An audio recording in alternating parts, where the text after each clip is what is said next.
तो सोनम ने 7 दिन का प्लान बनाया था। 20 मई से 27 मई के इसी प्लान में सब कुछ तय था, हत्या से लेकर फरार होने तक। लेकिन एक फोटो जो हत्या के बाद सोनम ने राजा के इंस्टाग्राम अकाउंट से पोस्ट की, उसने शक की सुई को उसकी तरफ घुमाया। एक फोन कॉल जो बातचीत राजा की हत्या से पहले सोनम और उसकी सास के बीच हुई, उससे शक गहरा हुआ। एक व्रत जिसको लेकर राजा की हत्या के दिन सोनम ने झूठ बोला, उसने पुलिस को सुराग दिया। एक रेनकोट जो सोनम ने हत्यारे आनंद को पहनने को दिया था, उसने झूठ की बारिश की पोल खोली। एक कपड़ा जो हत्यारे आनंद ने शिलोंग में भी पहना और इंदौर में भी पहने मिला, उसने साजिश की परतें खोली। एक स्कूटी जिसे शिलोंग में राजा की हत्या के बाद लावारिस छोड़ दिया गया, उसने पुलिस की जांच को रफ्तार दी।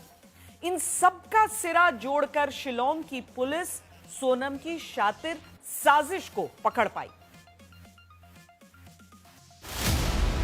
बेटे राजा की तस्वीर के पास बैठी मां 9 जून से पहले तक ये सोचती रही कि काश इनकी बहू सोनम जिंदा मिले तो बेटे के साथ क्या हुआ पता चल जाएगा।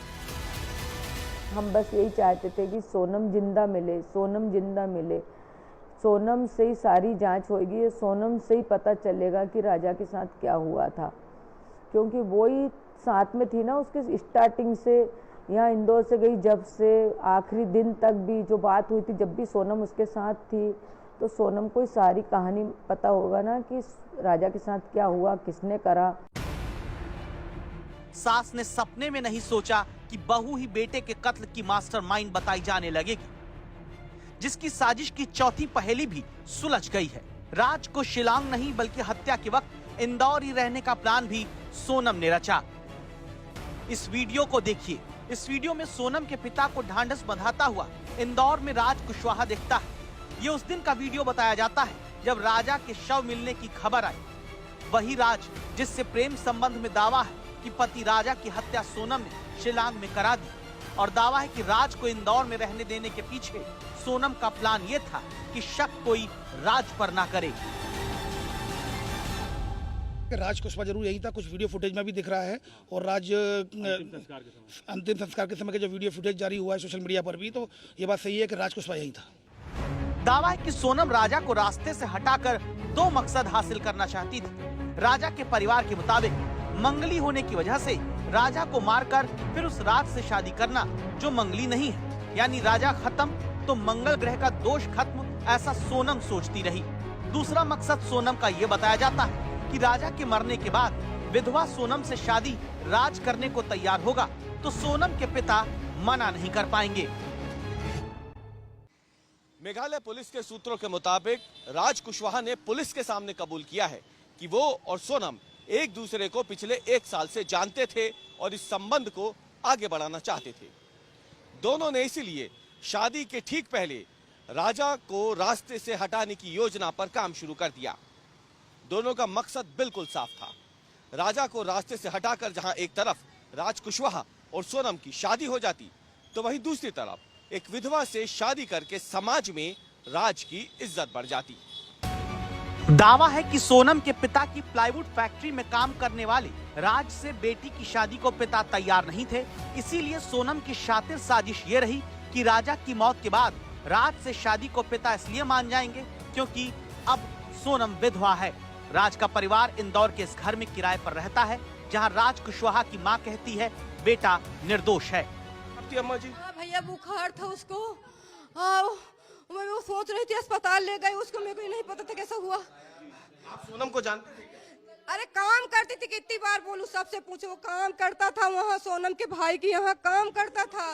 सोनम का फोन आता, सोनम के बाप का फोन आता, सोनम के भाई का फोन आता, जो लड़कियां वहाँ काम करती थी उसका फोन आया। अब एक दूसरे सब बता लूं, मेरी शक्ति नहीं की तब तो तुम्हें दिखाई नहीं पड़ रही, मेरी जान जा रही। मेरे बच्चे को कुछ नहीं होना चाहिए, बस मैं ये जानती हूँ मेरा बच्चा निर्दोष है। उनके बीच दोस्ती थी क्या सोनम और राज? कोई दोस्ती नहीं थी। काम आपकी लड़की कहीं काम पे जाएगी, आपका भाई कोई काम करेगा तो क्या दोस्ती हो जाएगी? ये बताओ भैया, साथ में काम करेंगे तो बोलेंगे, बात करेंगे, सब बोलते करते हैं। इसका मतलब इतना छोटा 10 साल का लड़का था जब से मेरे काम करने लगा, 10वीं में पढ़ रहा था। तो सोनम अच्छा, ये पुलिस कह रही है कि उसने मर्डर किया है। झूठ बोल रही भैया, मेरा बच्चा तो मर्डर नहीं कर सकता, कितनी बार बोलूं, कभी ऐसा नहीं कर सकता।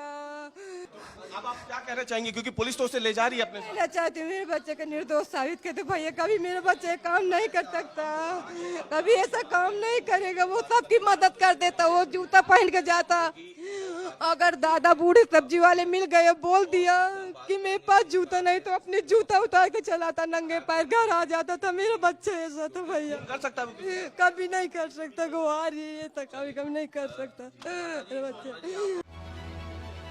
राज इतना मददगार था कि सोनम ने उसे अपने ही पति को प्रेम के चक्कर में मारने की साजिश रच दी, जिसकी साजिश की 5वीं पहेली सुलझी हत्या के दिन व्रत को लेकर झूठ बोलने से।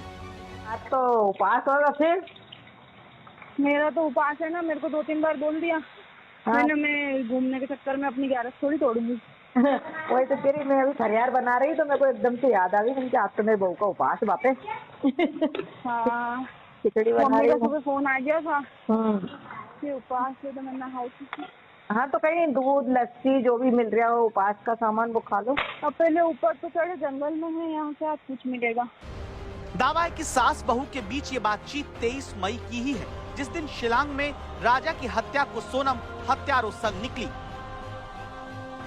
पुलिस सूत्रों के मुताबिक फोन पर सोनम ने अपनी सास से कहा कि वो 23 मई को एकादशी का व्रत है, लेकिन पुलिस ने जब उस स्टे हाउस पर पता किया जहां सोनम और राजा रुके थे, पता चला सोनम ने भरपेट खाना खाया था, जिसके बाद पुलिस का शक शुरू हुआ। जैसा सोनम का सारा जिगर आया ना, तो सबको बहुत दुख हुआ कि सोनम भी ऐसा कर सकती थी अपने बेटे के साथ। अपन ने उसको क्या समझ के लाए थे अपने घर में, किस चीज की कमी थी अपने घर में, और अपने बच्चे के साथ ऐसा कैसा करवा दिया। राजा और सोनम स्कूटी पर 23 मई को निकले और वही स्कूटी बाद में लावारिस मिली। सोनम ने सोचा कि ये स्कूटी लावारिस छुड़वाकर वो बच जाएगी, लेकिन सोनम की शातिर साजिश की छठी पहेली इसी लावारिस स्कूटी से सुलझ गई, जिसका सच अब आपको आज तक संवाददाता अरविंद ओझा बताने जा रहे हैं। 23 तारीख को राजा रघुवंशी की हत्या हो जाती है।